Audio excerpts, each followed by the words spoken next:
जय माँ कामाख्या, जय गुरुदेव। हम लोग कामाख्या तंत्र में जो उसके भाव हैं, कामाख्या तंत्र क्या है, इसके 12 पटल हैं, इसके भावों का श्रवण मनन कर रहे हैं। मैं अपने गुरुजनों से प्रार्थना करती हूँ कि कामाख्या तंत्र का जो शुद्ध स्वरूप है वो मैं आप लोगों के सामने प्रस्तुत कर पाऊँ, जैसा मैंने अपने गुरुजनों से सीखा है। शुद्ध कामाख्या तंत्र, शुद्ध तंत्र। भगवान ने कई बार कई जगहों पर पशु तंत्र कहा है, जिसको भगवान ने बहुत घृणित कार्य कहा है। पशु गुरुओं के बारे में कहा जिनको छोड़ देना चाहिए। तो शुद्ध तंत्र क्या है? शुद्ध तंत्र को प्रकट किया जा रहा है इन वीडियो सीरीज़ के माध्यम के द्वारा, जो मैंने अपने गुरुजनों से सीखा है। आज जो हम लोग सुनेंगे वो है नवम पटल, जहाँ पर मुक्ति स्वरूप का कथन हो रहा है। माँ भगवती ने पूछा, श्री पार्वती उवाच मुक्ति तत्व महादेव वद में करुणानिधे। हे महादेव, हे करुणानिधे, मुक्ति तत्व क्या है, आप मुझे कृपया बताइए। षड दर्शन भी इस मुक्ति तत्व को नहीं जानते, तो वो क्या है, आप मुझे बताइए।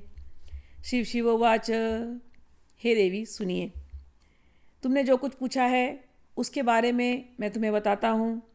इस रहस्य को तुम जानती तो हो ही। एतन्मर्म च त्वं वेत्सि, तुम तो जानती हो। अहम वेद्मि, मैं भी जानता हूँ। और एक जन जानते हैं, कौन? तथा हरि ही, मुकुंद भगवान श्री कृष्ण। शृणु देवी शुभे विज्ञे यत्पृष्टं तत्त्वमुत्तमम्। एतन्मर्म च त्वं वेत्सि, अहम वेद्मि तथा हरि ही। कहते हैं कि षड दर्शन ये इस मुक्ति तत्व को बता नहीं सकते।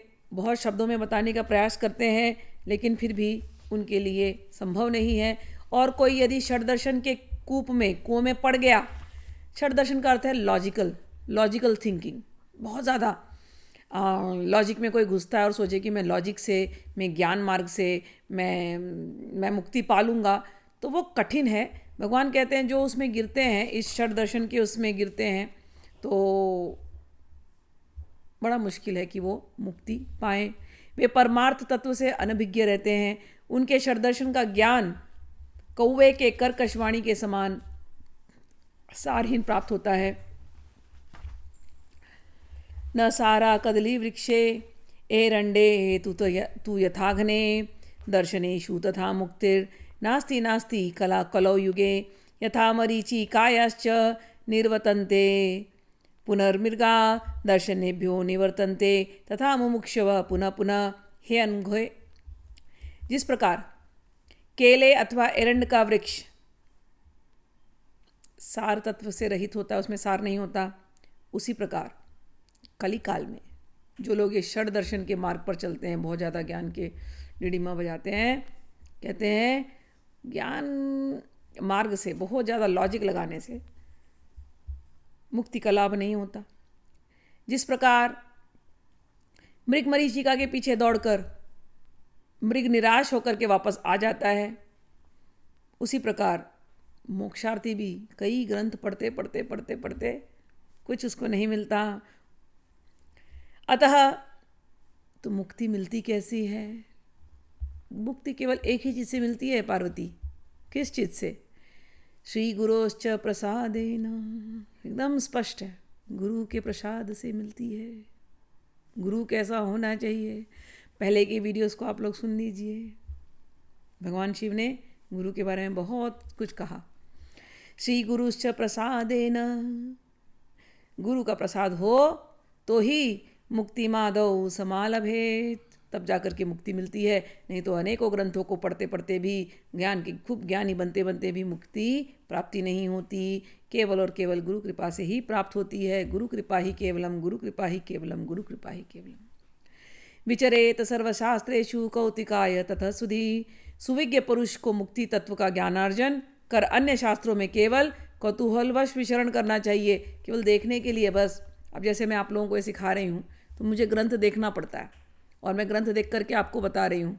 लेकिन इस ग्रंथ को समझने के लिए पूर्णतया ये हमने देखा मुझे बताने के लिए, लेकिन इसका सार जो है वो तो सार एक ही है, गुरु तत्व, गुरु कृपाई केवलम। जो ये जान गया उसको सब कुछ मिल गया। लोग क्या होता है, लोग बुक पढ़ते हैं, क्यों पढ़ते हैं? अरे हमको इतना ज्ञान, हमको इतना ज्ञान है बताने के लिए।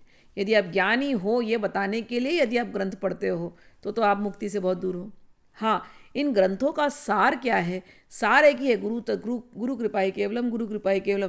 केवल उस गुरु को धारण कर सकें, गुरु के गुरुत्व को, गुरु के ज्ञान को हम धारण कर सकें तो मुक्ति संभव है। फिर भी हे देवी, मैं तुम्हें बताता हूँ, मुक्ति तत्वम प्रवक्ष्यामि सारम च शृणु पार्वती। मुक्ति तत्व का जो सार है मैं तुम्हें बताता हूँ पार्वती।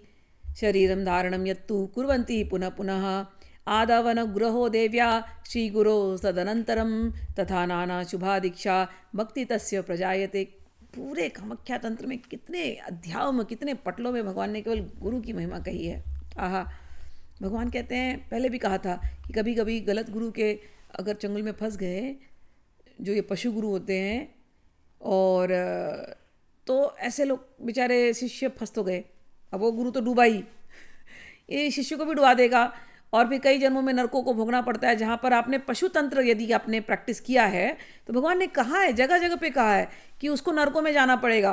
फिर नरक भोगने के बाद कुलार्णव तंत्र में भी कहा, कामाख्या तंत्र में भी कहा, वो भोगने के बाद फिर से उसको कभी मनुष्य का जीवन मिलता है, फिर मनुष्य का जीवन मिलने के बाद फिर देवी का कहीं मंत्र मिलता है। तो कहते हैं किसी एक जन्म में कहीं जाकर के शक्ति की अनुकंपा होती है। यहाँ लिखा है, हे पार्वती, मुक्ति तत्व का जो सार तत्व है उसका निरूपण करूंगा।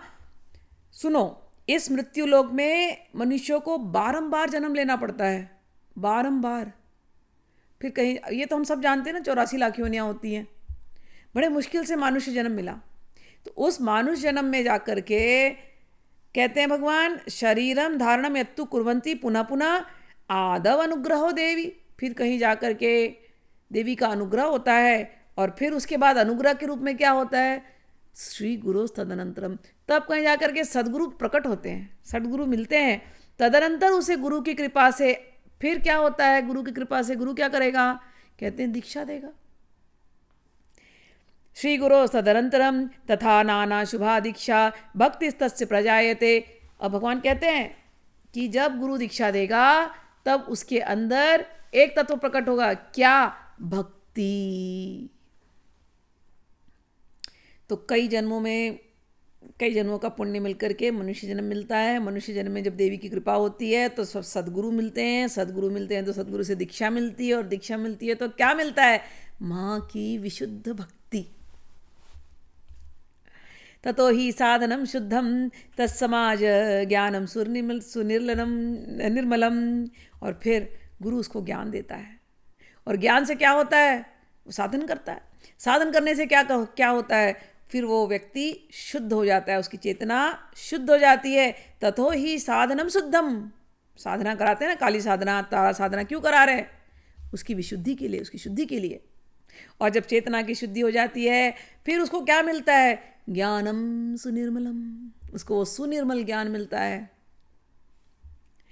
और उस ज्ञान से क्या होता है, ज्ञानोन्मोक्षो भवेत। ज्ञान से मोक्ष मिल जाता है। मोक्ष मांग रहे हैं ना, तो ज्ञान से मोक्ष मिलता है। सत्यमिति शास्त्रस्य निर्णयः। हे देवी, ये शास्त्र का निर्णय है और यही सत्य है। मुक्तिश्च चतुर्विधा प्रोक्ता सालोक्यंतु शुभानने। हे देवी, मुक्ति भी 4 प्रकार की है, यहाँ पर 4 प्रकार के कहे गए। सालोक्यंतु शुभानने, एक मुक्ति है सालोक्य मुक्ति। वो क्या होता है, हे देवी, जो गुरु से दीक्षित होकर के गुरु के बताए मार्ग पर चलता है, विशुद्ध हृदय हो जाता है, निर्मल ज्ञान वाला हो जाता है, उसके अंदर भक्ति प्रकट होने लगती है। जब वो हमारी इतनी भक्ति करता है फिर वो शरीर छोड़ता है। फिर हे देवी, वो तुम्हारे धाम, मेरे धाम, मणिद्वीप, शिवलोक मणिद्वीप में आता है, तो उसको कहते हैं सालोक्य मुक्ति। माँ के लोक में जाना, सालोक्य, उनके आलोक में जाना, उनके लोक में जाना, उनके लोक में जाकर के उनके दर्शन करना, तो उसको कहते हैं सालोक्य मुक्ति। उनका। और फिर कहते हैं सारूप्यम मुक्ति, हे देवी जो कोई भक्त तुम में लीन हो जाता है, लीन होकर के भक्ति करता है, उसके अंदर तो साक्षात आप बैठ जाती हो। फिर ऐसा व्यक्ति जब देह छोड़ते समय जब आपके चरणों का ध्यान करता हुआ जब देह छोड़ता है तो कहाँ जाता है? अरे देवी आप ही का रूप, आप ही का स्वरूप पाता है और फिर आप ही के लोक में आ जाता है। सारूप्यम, जब आप मणिद्वीप जाओगे ना तो बिल्कुल देवी जैसे दिखोगे। क्यों नहीं दिखेंगे? हमारी माँ है ना। ये याद रखना, हम अपनी माँ जैसे हैं, है कि नहीं? माँ के गुण आएंगे कि नहीं आएंगे? तो जब हम मणिद्वीप जाएंगे रहने के लिए तो सालोक्य मुक्ति और फिर सारूप्य मुक्ति। सारूप्य मतलब हम सब वैसे ही दिखेंगे। देखो धरती जैसा नहीं होता वहाँ गरीबी अमीरी, वहाँ सब एक जैसे होते हैं और सब सुंदर होते हैं, सब सच्चिदानंद में विग्रह होते हैं और सब लोग ऐश्वर्यवान होते हैं मणिद्वीप में। ये हमारा धरती जैसा नहीं कि कोई गरीब है कोई अमीर है। तो ऐसे सुंदर आप वहाँ पर जाकर के लगोगे। सारूप्य मुक्ति।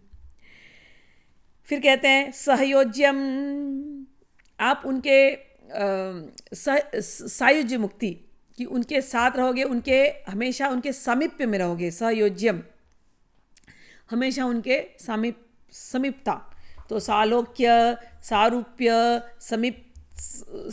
सामीप्य, ये मुक्ति आपको मिलती है कि हमेशा तुम उनकी सेवा में रहोगे। लेकिन वहाँ तक पहुँचने के लिए यहाँ पर जब आप वो सेवा करते हो, तन मन धन प्राण आत्मनिवेदन, जब आप वो सेवा करते हो रात दिन बस आपका मन बस माँ के ही चरणों की सेवा कर रहा है, बस उन्हीं के बारे में सोच रहा है, आपके नेत्र उन्हीं को देख रहे हैं, आपकी कान उनके बात सुन रहे हैं, आपके मुख उनकी बात कर रहे हैं। जब ऐसी स्थिति में जब आप शरीर छोड़ते हो ना तब जाकर के मुक्ति मिलती है। तो सालोक्य, सारूप्यम, सायुज्यम, संयोज्यम यानी उनके साथ जुड़ते हो आप, उनके सामीप्य में उनकी सेवा करते हो। और क्या? च निर्वाणम च परात्परम, और एक मुक्ति होती है जिसको कहते हैं निर्वाण। तो वह मेरी शक्ति से युक्त हो जाता है तथा निर्वाण पद में मन का विलन इष्ट देव में उसका हो जाता है। श्रीदेवी उवाच सम्यक लयो जनस्येव निर्वाणम यत्तु कथ्यते तत्किं वद महादेव संचयम लय सात्कुरु। हे भगवान आप ये बताइए निर्वाण क्या है? ऐसा नहीं कि देवी को पता नहीं, क्योंकि भगवान ने पहले बोल दिया देवी इस मुक्ति के बारे में तुम जानती हो, मैं जानता हूँ, हरि जानते हैं, तो हरि के भक्त भी जानते हैं। फिर भी तुम पूछ रहे हो तो बता ही देता हूँ। जो तुम्हारे में लय हो जाए, लय का अर्थ होता है कि जब देवी को हमने याद किया तो सब भूल गए। पहले मैं था हरि नहीं, अब हरि है मैं नहीं, ये स्थिति, वो तन्मयता, जब हम मृत्यु के समय पे वो तन्मयता हो जाए कि बस अब वही है, बस वो तन्मयता, उसको कहते हैं निर्वाण। और वो जीते जी भी हो सकता है। अभी क्या होता है, अभी हमारी तन्मयता संसारी वस्तुओं में, संसारी रूप, संसारी रस, संसारी गंध, संसारी चीज़ों में। लेकिन जब वो तन्मयता देवी के साथ हो जाएगी तो उसको कहते हैं निर्वाण पद। सारे टेंशन से मुक्ति, उसको कहते हैं निर्वाण पद। जब ये आनंद कि माँ है और अब हमें क्या चिंता, माँ सब देगी, हमें कोई डर नहीं है, हमें कोई भय नहीं है, हमें कोई दरिद्रता नहीं कभी छुएगी। माँ दारिद्र दुख भय हारिणी है, हमें कोई दुख नहीं, हमें कोई भय नहीं, हमें कभी दरिद्रता छुएगी नहीं। यही 3 चीज़ का तो डर रहता है। तो जिसके मन से ये डर निकल गया, वो निकलेगा कैसे? जो माँ के चरणों को बड़े कस करके पकड़ेगा और माँ के साथ हमेशा रहेगा, तो उसको कहते हैं निर्वाण। और एक बात, जिसके अंदर बहुत तामसिक गुण है, जब उन तामसिक गुणों को जब छोड़ देता है व्यक्ति, उसको कहते हैं निर्वाण। जो असुरी वृत्ति है, जब वो असुरी वृत्ति को छोड़ देता है उसको कहते हैं निर्वाण। यहाँ पर कह रहे हैं व्यक्तिर्लयात्मिका मुक्तिर्सुराणाम दयानिधे दुर्जन वालोपयित्वा क्रीडयामी सुरानहम। कहते हे दयामयी, असुरों की उत्पत्ति होकर उनके दुरात्मा बन जाने पर सुनो बहुत सही बात कह रहे हैं। असुरों की उत्पत्ति होकर के, असुर क्या होता है? हमारी अपनी बुद्धि।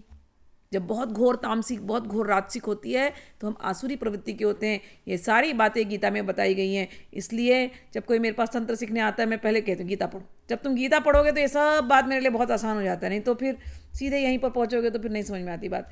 तो आसुरी व्यक्ति कोई और असुर नहीं है भैया। जब तक हमारे अंदर तामसिक गुण है तब तक हम ही असुर हैं। हमारे अंदर ही राम है, हमारे अंदर ही रावण है। हमारे अंदर कामुकता भरी पड़ी है, तो कामुकता का वध होने वाला है। जब आप माँ के रास्ते चल पड़े। हमारे अंदर क्रोध भरा पड़ा है, अहंकार भरा पड़ा है, तो उसका वध होना ही है। तो जब आसुरी भगवान कहते हैं जब आसुरी वृत्तियों का वध हो जाता है, जब कोई व्यक्ति इतना दुरात्मा हो जाता है, जब उस आसुरी वृत्ति का वध हो जाता है और वो व्यक्ति मुझ में लीन होता है, उसको कहते हैं निर्वाण। यहाँ लिखा है स्पष्ट,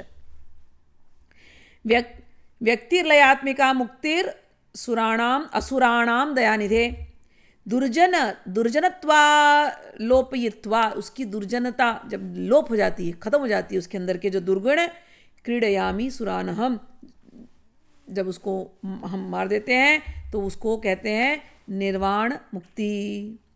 मनोलयात्मिका मुक्तिर इति जानी ही शांकरी। तो निर्वाण मुक्ति का अर्थ है कि जो संसार में मन लगा था, आश्रय वृत्तियों में, घोर राजसी प्रवृत्तियों में जो मन लगा था, यहाँ तक कि सद्गुण में भी जब हमारा मन लगता है तो कई बार अहंकार आ जाता है, वो भी जब विलीन हो जाता है, जब मन बुद्धि, जिसको कहते हैं ना मन बुद्धि चित्त अहंकार सब कुछ देवीमय हो जाता है, उसको कहते हैं निर्वाण।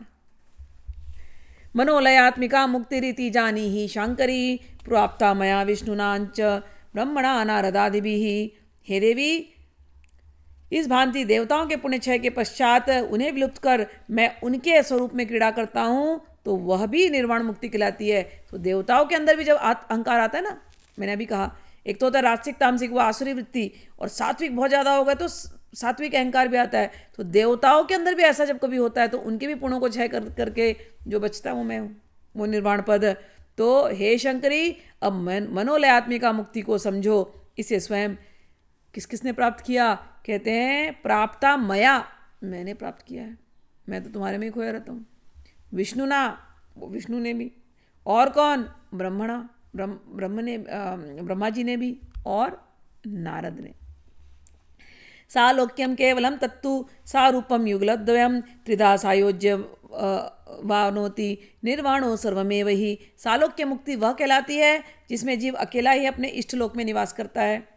तो आप अपने इष्ट लोक जाओगे, मणिद्वीप जाओगे, या शिवलोक में जा सकते हो, कृष्ण लोक में जा सकते हो, गोलोक वृंदावन में जा सकते हो, ऐसे बहुत सारे लोक हैं ऊपर, कहीं भी जा सकते हो। और सारूप्य मैंने आपको बताया, जब आप उन लोकों में जाओगे आप बिल्कुल उनके जैसे दिखते हो। और उन लोकों में ये दोनों मुक्ति एक साथ चल रही है, सालोक्य और सारूप्य। सायुज्य प्राप्त करने पर वह जो है मुझसे मेरे जैसा होता है, मेरे समीप रहता है। और ब्रह्म, जो भगवान का एक और मुक्ति होती है जिसमें से भगवान के अंदर से एक ब्रह्म ज्योति निकलती है। तो कई लोग भगवान के साकार रूप को नहीं मानते, निराकार रूप को मानते हैं। तो भगवान के निराकार रूप को मानते हैं, तो निराकार रूप जो है उनके चरणों से जो द्युति निकलती है वो ब्रह्म स्वरूप है। तो कई लोग बस उसी ब्रह्म स्वरूप में रहना चाहते हैं, तो उसको कहते हैं सायुज्य मुक्ति। भगवान कहते हैं वो भी निर्वाण है। तो कोई लोग उसी में जाना चाहते हैं जो भगवान के निराकार रूप को मानते हैं। और अब भगवान कहते हैं नीलोत्पल दलश्यामा मुक्तिर्द्विदलवर्तिनी मुक्तस्यैव सदा स्फीता स्फुरत्यविदितं प्रिये सनातनी जगन्माता सच्चिदानंदरूपिणी पराचा जननी सैव सर्वाभीष्टप्रदायिनी। नीलकमल की पंखुड़ियों के सदृश मुक्ति दो दलों में, अर्थात आज्ञा चक्र के दो दल वाले कमल में अवस्थित रहने वाली होती है। जो भेदन कर लेता है यहाँ आज्ञा चक्र में रहता है ध्यानी। और ध्यान में क्या करता क्या है? उन्हीं का ध्यान। हे प्रिय, मुक्त हुए पुरुष के सम्मुख उसका स्फुरण बारंबार होता है। वह शाश्वत रूपा जगन्माता, सच्चिदानंद रूपिणी, परा, जननी तथा समस्त अभिष्टदायिनी होती है। दो स्थान, एक तो यहाँ पर कहा, और भी दो स्थान होते हैं, हृदय और यहाँ। तो इस क्षेत्र में जहाँ मन टिकता है जब ध्यान करते समय, तो वहाँ पर जब ऐसी तन्मयता होती है कि संसार का विस्मरण हो जाता है, भूल जाते हैं संसार को, कुछ याद नहीं रहता, बस माँ और आप, ऐसी अवस्था में। और फिर घंटों बैठे रहते हैं बस माँ और आप। तो कहते हैं वहाँ पर जो शाश्वत रूपा जगन माता का जो दर्शन होता है वह सब प्रकार के अभिष्ट को पूर्ण करने वाला होता है। और क्या है निर्वाण? कहते हैं इष्टे निश्चल संबंधः स च निर्वाण मिलितः, कि अपने इष्ट के साथ एकदम अचल संबंध हो, अटल, जो हिले ना, हम जिसको पूछते हैं, जो भी किसी तो उससे एकदम अनन्य भाव से उसकी तरफ आपका एकदम जुड़ाव हो, यहाँ वहाँ मन भटके ना कि अब इनसे मुझे सब कुछ मिल जाएगा। तो जब अटल संबंध होता है अपने इष्ट के साथ, गुरु निष्ठा, मंत्र निष्ठा, इष्ट निष्ठा, ये 3 चीज़ साधना के लिए बहुत इंपॉर्टेंट है। तो गुरु निष्ठा होनी चाहिए, मंत्र में निष्ठा होनी चाहिए, इष्ट में निष्ठा होनी चाहिए, और जब ये तीनों होता है तो उस संबंध को कहा जाता है निर्वाण। हे माहेश्वरी, शक्ति का ज्ञान होना यही मोक्ष ज्ञान है। मुक्ति ज्ञानम कुल ज्ञानम, नानक ज्ञानम महेश्वरी। इसके अतिरिक्त और कोई ज्ञान मुक्ति ज्ञान नहीं कहते। तुम कई बुक्स पढ़ लो, लेकिन मुक्ति का ज्ञान उसको नहीं कहते। शक्ति को समझना यही सही है। हे देवेशी, यह ज्ञान संपूर्ण कौलिकों को निसंदेह रूप से रहता है। स्वर्ग, मर्त्य तथा पाताल लोक में जो जो व्यक्ति मुक्त होते हैं, मुक्त तो हो चुके हैं और आगे होंगे, इन सब की मुक्ति इसी प्रकार से होती है। कैसे होती है? तथा ही साधनम ज्ञेयम, साधना जानना चाहिए। कौन सी साधना? पंचतत्वश्च मुक्तिकम, पंचतत्व वाली साधना जाननी चाहिए। मैंने पहले के वीडियो में बता दिए हैं पंचतत्व, फिर भी बता देती हूँ। आप ही के अंदर के पंचतत्व और आपका प्रेम, माता का प्रेम, माँ का प्रेम, आपका तन, आपका मन, आपका धन और आत्मसमर्पण, यही पंचतत्व हैं। इनसे आप माँ को भजो तो मुक्ति मिल जाएगी। और फिर गुरु में निष्ठा करो, मंत्र में निष्ठा करो, देवी में निष्ठा करो, अपना साधन करो, और सारा चर अचर बस माँ का निवास स्थान है, ऐसे देखो, ऐसी दृष्टि से साधन में लगो, तो उसी को कहते हैं पंचतत्वों से माँ की पूजा। तो उसमें होता है, वही होती है मुक्तिदायिनी। अनुग्रह च देव्याश्च कुलमार्ग प्रदर्शकः, दीक्षा कुलात्मिका देवी श्री गुरोर्मुख पंकजात। देवी का अनुग्रह ही कुल मार्ग का पथ प्रदर्शक होता है। श्री कुल, काली कुल। हे देवी, श्री गुरु के कमलवत मुख से मिलने वाली दीक्षा कुलात्मिका होती है। जब देवी जब गुरु देते हैं दीक्षा, तो वही शक्ति का संचार गुरु से होता है, वही दीक्षा कुलात्मिका होती है, जो आपको देवी से जोड़ दे। कुल का कोई ऐसा कोई बहुत कई बार लोगों को नहीं क्वेश्चन होता है, श्री कुल क्या है, काली कुल क्या है? भैया एक ही है, चिंता मत करो। गुरु से जब आप लोगे, काली के मंत्र देंगे तो काली की दीक्षा होगी आपकी। आप उससे माँ से जुड़ जाओ। किसी को काली का स्वरूप अच्छा लगता है, किसी को श्री विद्या का स्वरूप अच्छा लगता है, तो गुरु से जुड़ करके गुरु आपको काली, तारा इत्यादि की जब दीक्षा देते हैं तो आपको देवी से जोड़ देते हैं। देवी से जुड़ना ही श्री कुल से जुड़ना, काली कुल से जुड़ना है। कुल द्रव्यों के साथ देवी की पूजा करनी चाहिए। कुल द्रव्यों के बारे में पहले वीडियोस में बताए गए हैं, तो उनको आप लोग सुन लीजिएगा। और इस प्रकार सब बातों का ज्ञान प्राप्त करके बुद्धिमान को कुलज्ञ बनना चाहिए। यदि भाग्यवशात् देवी मंत्रमेत तु लभ्यते मुक्तेश्च कारणम तस्या स्वयं ज्ञातम न चान्यथा। अश्रुतम मुक्तितत्वं ही कथितं ते महेश्वरी, आत्मयोनिर्यथा देवी तथा गोप्य ममाज्ञयः। कहते देवी, सौभाग्यवश मुक्ति का कारणभूत यह मंत्र उपलब्ध हो जाए तो मुक्ति प्राप्ति के कारण का बोध स्वयं हो जाया करता है। मंत्र मिल गया, आप सही रूप से साधना कर रहे हो, मुक्ति मिलेगी ही मिलेगी। यह कथन असत्य नहीं है। मैंने यह तुम्हें जो सुना नहीं गया था पहले, वो मुक्ति तत्व बताया। जिस प्रकार